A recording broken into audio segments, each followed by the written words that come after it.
Happy Friday party stitching time. Time to get your stitch on.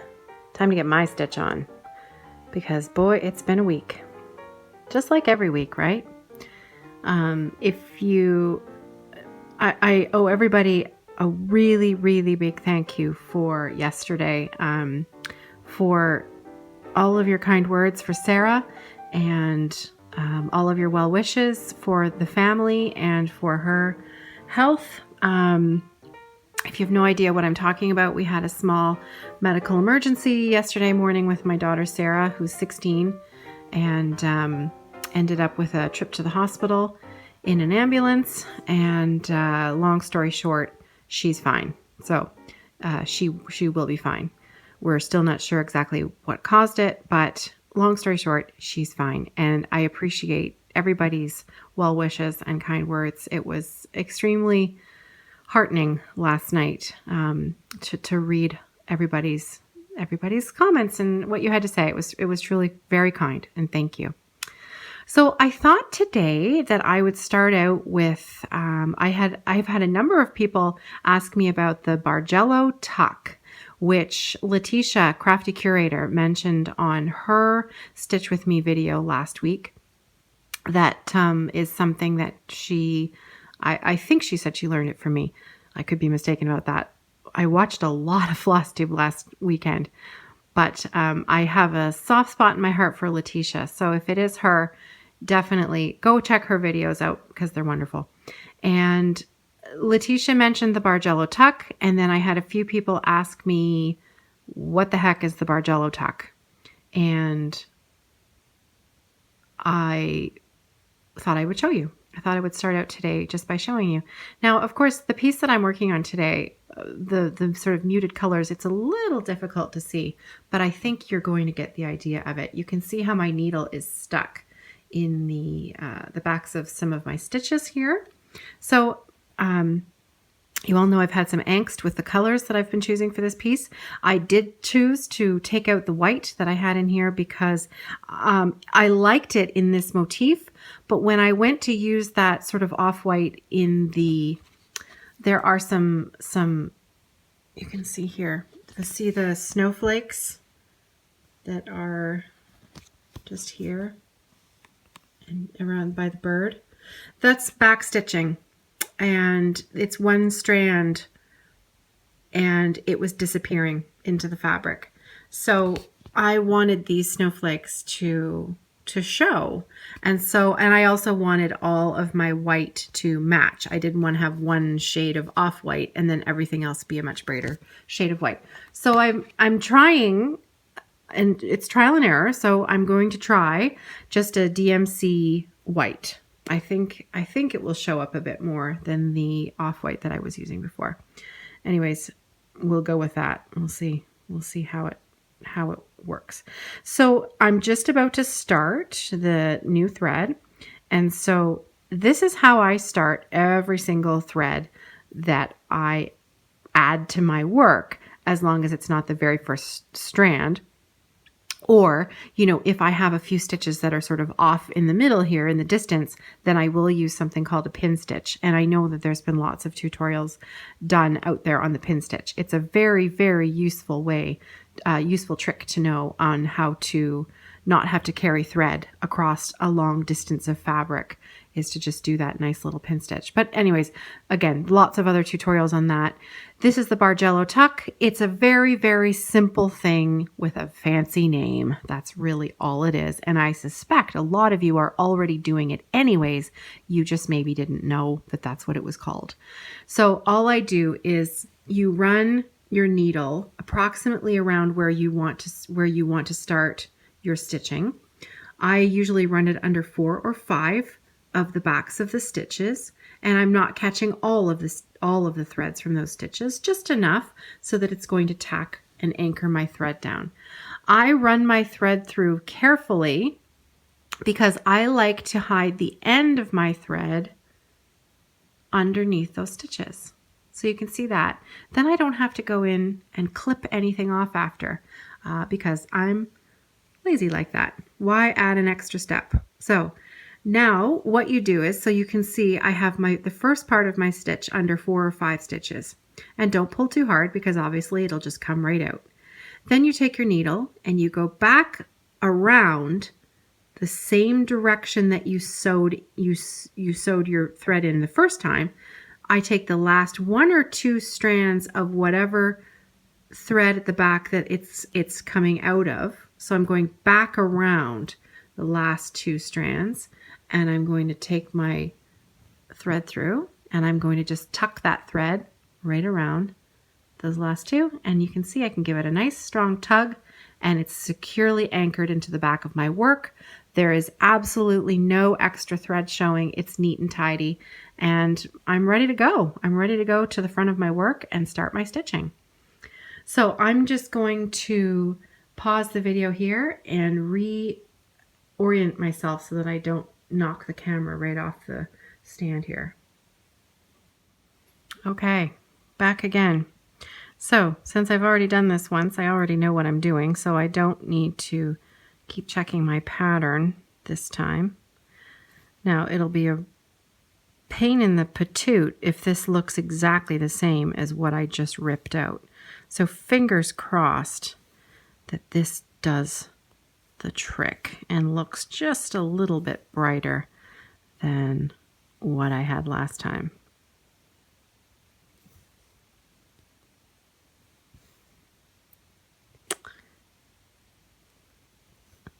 It seems fussy, you know. I'm not usually this particular about my stitches going in, generally because I normally like what I've been doing.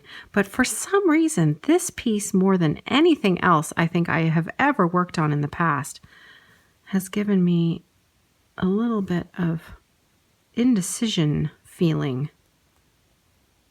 about what I'm doing. I think it's a bit better, but you know, the real test will be once the whole motif is done and stitched, and you can sort of step back and look at it. I think it is better though. I think it's a little bit brighter. So we're going to go with it. One way or the other, this is it. Not doing it again. So welcome back to Friday Off the Grid. It's becoming quite a thing. Everybody is joining in, which is amazing. I cannot tell you how much fun I am having with this. If you don't know about it already, if you're joining us for the first time tonight, there is a Facebook group called Friday Off the Grid. It's a closed group. So just let me know how you found the group, and you'll be welcome to join. And we all get together whenever you can. This does not have to happen on a Friday. If you work during the weekend and the time that you have to stitch is a Wednesday night or a Tuesday night, Lisa, I'm thinking about you and your mom stitching on a Tuesday night, which is your Friday night. You join in whenever you can. It's more of an idea of the community stitching together with a friend, because that's usually a lot more fun when you have somebody that you can share these crazy things that we like to do. And there are now a number of videos out there. We have Ginger Gerald with the Saturday after party. We have Michelle Bendy Stitchy with the Off the Grid Sunday brunch, which I love. And we also have Miss Letitia, and I'm hoping that she's going to make us another video this weekend as well. Now, she's been thinking of different fun things that she can name her video, and she thought about maybe the Party Crasher or Pajama Party, something like that. I thought that was quite fun. And then Abby Bella Stitch, she has come up with Off the Grid Monday, or Monday Off the Grid, The Hangover. Isn't that fun? I thought that was quite funny. And she said she meant it because, you know, it was Monday morning and we all just didn't want the party to end. which I thought was fun. The thing that I'm loving about the Facebook group is that we now have lots of people jumping on the bandwagon. It's a good bandwagon to jump on, recording their own Stitch With Me videos and then posting the links to their videos so that we can jump over and see them. Now, I have not had the chance to head out and visit with a lot of people yet because, well, see today, today's been a very busy day. So I am looking forward to partying all weekend with the videos that are already recorded and the ones that are still to come, except for, Saturday night when I have to be at that work Christmas party. So you can bet, though, as soon as I come home, I'm going to want to put a few stitches in, which I'm looking forward to already. There. I have a squeaky frame.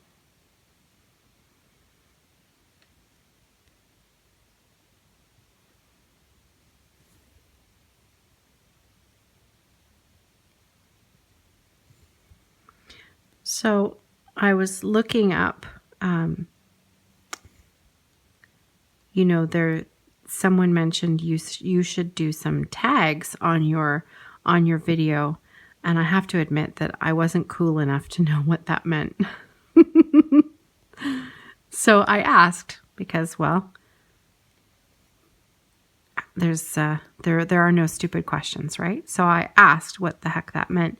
And she said that these are questions that you can find that you can ask yourself while you're stitching and answer them while you're talking to yourself, basically. And, of course, I did see Ginger Gerald do that on his video, and I know I've seen Stitcherista do that before as well. I just didn't know that's what it was called. So I looked up a couple of questions, and of course, I don't have them in front of me, and I'm not going to stop stitching and go and get them, but I'll see if I can remember what a few of the questions were. One of them was, what are your 3 favorite foods? And well, I don't know. Do I have to just pick 3? 3 favorite foods. Well, chocolate is definitely at the top of the list. I have such a sweet tooth. As you know, I have mentioned before a couple of times. I have mentioned it before, probably because it's at the forefront of my mind. I am avoiding sugar at the moment, and it's a hard time of year to be doing that because there are treats everywhere. So far so good. One of my flute students brought me a tin of home-baked goodies to her lesson the other day. And she's a really good baker too. And it's homemade shortbread. So they are on the kitchen counter, and my kids and John are slowly making their way through them. I don't know what it is about them. Sometimes I think they must belong to a totally different race of family because they can forget that it's there. They can actually leave the cookies on the counter and forget that the cookies are there. How does that happen? I can't forget that the cookies are there. I'm thinking about those cookies that are on the counter right now. I know where those cookies are, and I know approximately how many cookies are left in that container. That's a problem, friends. That is a problem. So yeah, chocolate. That's probably number 1. Number 2, well, steak. That was an easy one. I love steak. My favorite cut is a ribeye, and my least favorite cut is a filet mignon. Unless it's at a really, really, really, really, really good steak restaurant and they cook it and it's a beautiful cut of beef, then I like filet mignon. But since, we're not the Rockefellers, we don't go to that particular type of restaurant all the time. So when it is, it's a special occasion and I will splurge. We don't eat out a lot. In fact, we hardly eat out at all. I'm a fairly decent cook and my husband's a good cook as well. And we sort of feel, if we're going to spend our money eating out, then we're going to go to a place where we really enjoy the food. So we tend to sort of save our eating out budget for nicer restaurants. Though, as I have mentioned here before, I do like the occasional chicken from Swiss Chalet and the festive special, which is kind of fun.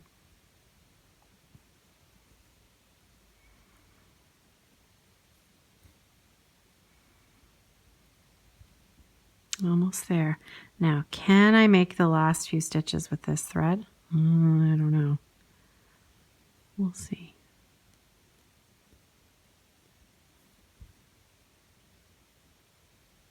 So that's 2 foods, chocolate and steak. A third? I don't know. Probably ice cream, I guess. Maybe? No, you know what? I could do without ice cream. What else could I not do without? Probably cheese. Cheese. I love cheese. So there you go. Those are my 3 favorites. Chocolate, steak, and cheese. That's a weird list, isn't it? Not together at the same time, of course. But those are probably the 3 things that if they weren't in my life, I would be sad.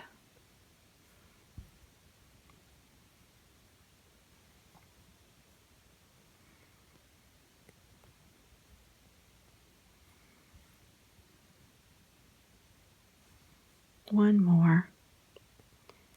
Almost there. I think I can just eke this out. Nope. Oh, it came off my needle. And how am I going to thread it? Let's see if I can get it here. I can't get my face that close to it. Oh, I got lucky. That was a fluke, let me tell you. Let's see here. One more.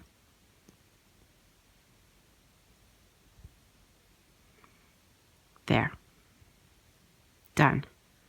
Okay. Let's flip it over. Sew it in.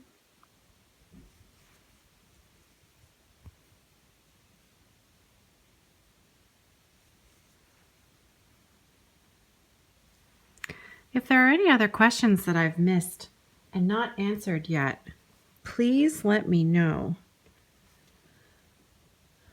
I think I've gotten them all, but it's quite likely that I may have missed a couple. Okay, I'm just going to pause for a minute and go get my other thread.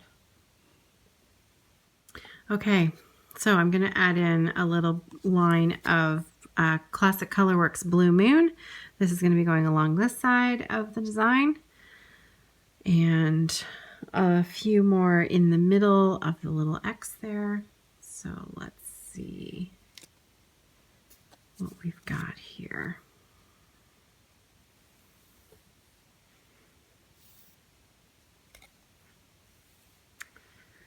Put this somewhere safe.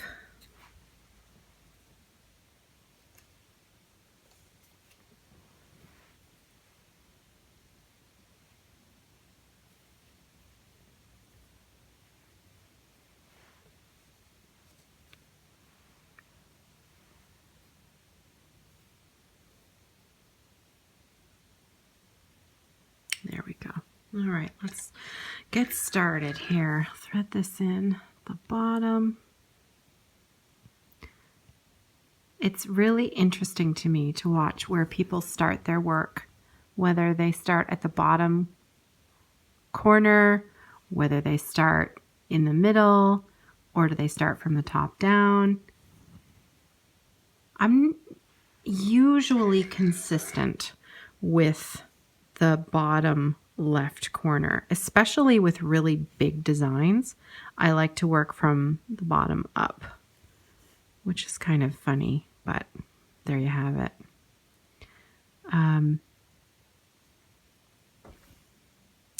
This piece, I don't know what I was thinking. Kathy at Thread and I always gives me 3 inches all the way around my fabric allowance for the piece, the fabric that I buy based on a particular piece. And I don't know what I was thinking when I started this piece, but I probably only started it about 2 inches in. I obviously did not measure.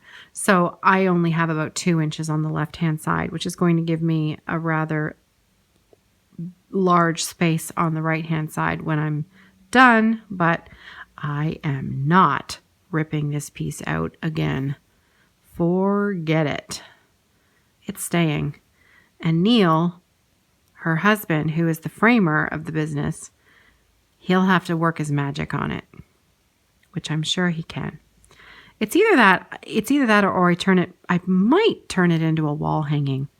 I've been toying with that because I actually haven't done that kind of finish yet. I have done a bell pull that was stitched on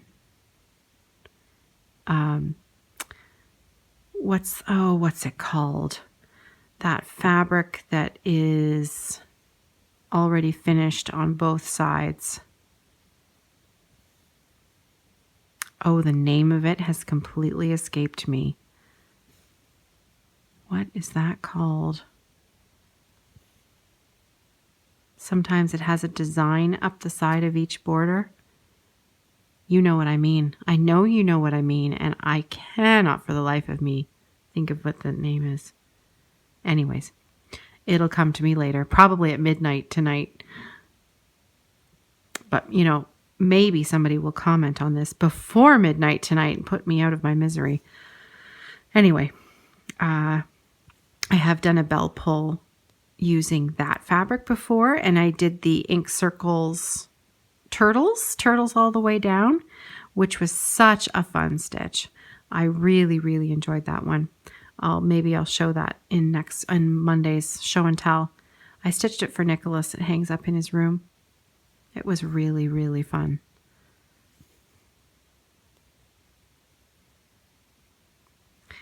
So tomorrow, December the 16th, 2017, it's an exciting day, you guys. We are starting a stitch along. The Ink Circles Tapestry Stitch Along. Now, please keep in mind, this is a stitch along as far as I'm concerned. I don't know how the others feel about this, but if I'm going to be involved in a stitch along, there has to be very, very, very loose rules, like no end date, because I may be working on it for the next 10 years. So any stitch along with me is guaranteed to not have an end date. You finish it when you finish it, and we will all celebrate together, because some people will be done in 6 months or sooner, and others, like me, won't, for sure. There's no way. I probably can finish it in a year as long as I kept it on a frame and kept working on it. A year is probably a good goal for me, but I know myself, and when I set goals like that, it's almost like I purposely self-sabotage myself to not reach them, which is ridiculous, isn't it? Because it's crafting, for heaven's sakes. But any time in the past that I have had to be monogamous about a project and only work on that project or only do something for a deadline, I so badly just don't want to do it. I want to do anything else, but I would rather clean the house. Isn't that funny? Humans are such funny, funny creatures. Anyways, so Ink Circles Tapestry Stitch Along. We are probably going to mostly be sharing our projects and our progress on Instagram. There will be a hashtag. It is hashtag I see tapestry. So IC for ink circles and tapestry.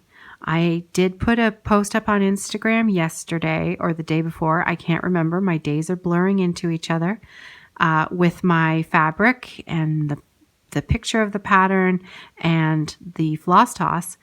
And oh, you guys, it's going to be a good one. So keeping in mind that there are no rules, you do not have to start tomorrow.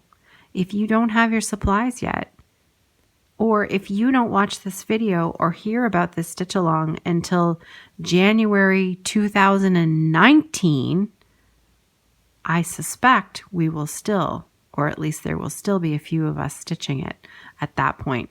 And you can join in at any time with whatever supplies you want. You want to stitch it on Aida? Go for it. You want to stitch it on 40 count linen? Go for it. Whatever you want, which I think is so fun. It's been, I really get the best emails. I get the best emails from people. Really, really wonderful, kind things. I do think that crafters are it's the most magical place on the internet, because people are, 99% people are genuinely kind and nice, good-hearted. And, these emails that I receive are wonderful. And I cannot tell you the number of times I've gotten an email from someone who either apologized for the fact that they use things like Aida cloth or hoops or, I don't know, pick something that somebody would use. They don't use a frame, they stitch in hand, or they don't like to use variegated threads because of, I don't know, pick a reason. And they feel either apologetic or that they don't want to, they worry about sharing publicly because they feel that what they're doing somehow doesn't measure up. And I just think,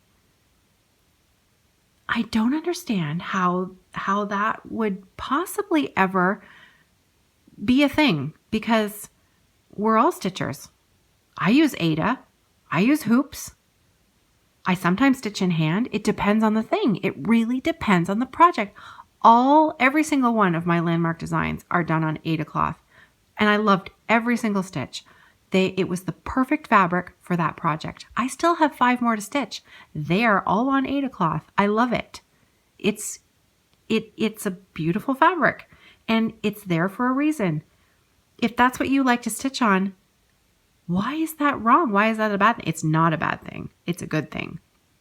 If you like to use DMC and not, Classic Colorworks, or, pick another cotton that you can buy. Who cares?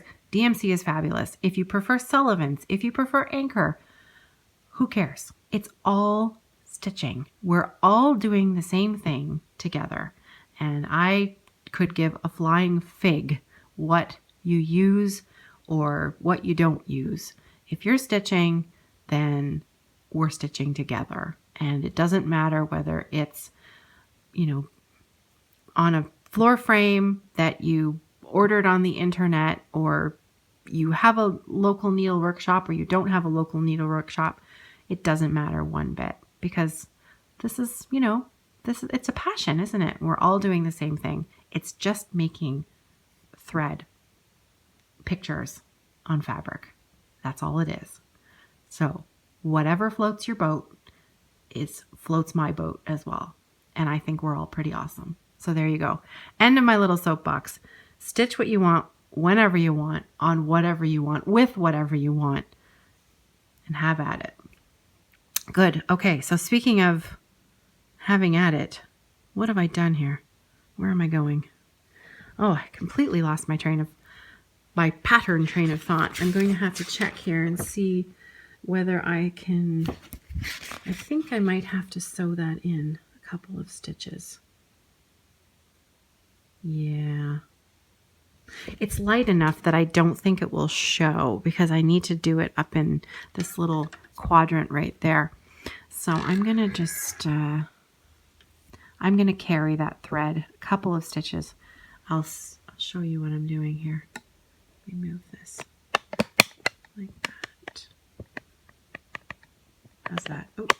is really bright, isn't it?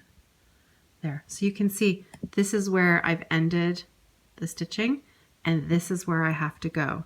So I am carrying the thread a little distance, but you are never going to see this color of thread from the back, especially when it has something behind it. So I'm going to sew it through a couple of these stitches here to anchor that little float down, and then I'm going to carry on stitching on the front. So there we go. Let's see if that works. There. It's very handy, this little clamp thing that I have my phone on, because it has a matriculating, is that the right word? Gooseneck. It's a gooseneck clamp, and I clamp my phone in it with some with some cotton bat, and then I can move the phone camera wherever I need it. Oops. I also bump into it quite frequently. So, all right, sewing that through, and then let's see. Sometimes it's hard to see which direction I should be going. All right. One. I'm gonna do. Oh, it's in a V. Okay.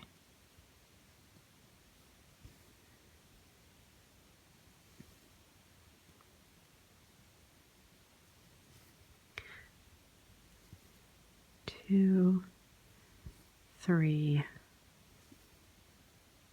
a couple more.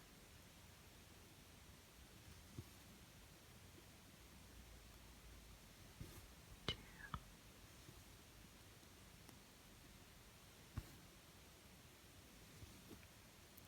three. Okay. I think I'm pretty happy with that. There.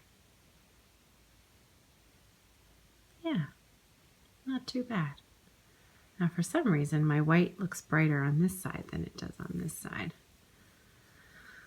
Probably because of, I don't know, the angle of the leg that I stitched it. Whether I went from the top to the bottom or the bottom to the top. Sometimes that can affect how the light hits the thread. Either that or because this stuff went through twice as much as this stuff. Who knows? Who cares? It's in. It's not coming out.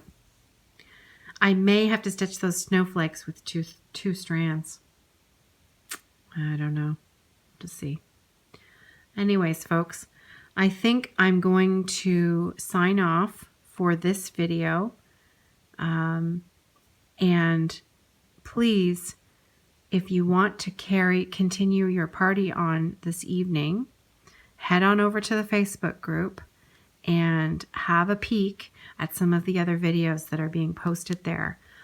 Friday Off the Grid is where you'll find us on Facebook, where we hang out. And please do answer the question if you try to join the group. I have had 3 more solar panel people try to join the group in this past week. Honestly, do they not look at the description of the group? I think it says something about it. There's a giant picture of cross stitch at the top of the group picture. I can't imagine that they actually think they're joining a solar panel group, but they do. And I have other people who do not answer the question. Usually if people try to join the group and they have not answered the question, if we have a group in common, usually I can see that they are in the Stitch Mania group. If you are in the Stitch Mania group and you haven't answered the question, I have accepted your membership into the group because I knew for sure that you were a stitcher. So you got a free pass on that one, which was kind of fun. And hopefully, you know, you don't think we're all crazy with all of these Stitch With Me videos, or you have no idea what I'm talking about and you're not watching them anyways and you're just part of the cross stitch group on Facebook. Who knows? Like I said, who cares? You're a stitcher, you're good with me. All right, folks, happy Friday night, happy weekend. If you're still working this weekend, happy whatever day is your Friday. And I hope that you are relaxing. I hope that you are enjoying pulling that thread through the fabric and making your little X's and having your own type of the best kind of party that we possibly know how to have. Happy stitching. I'll see you on Monday. Bye, guys.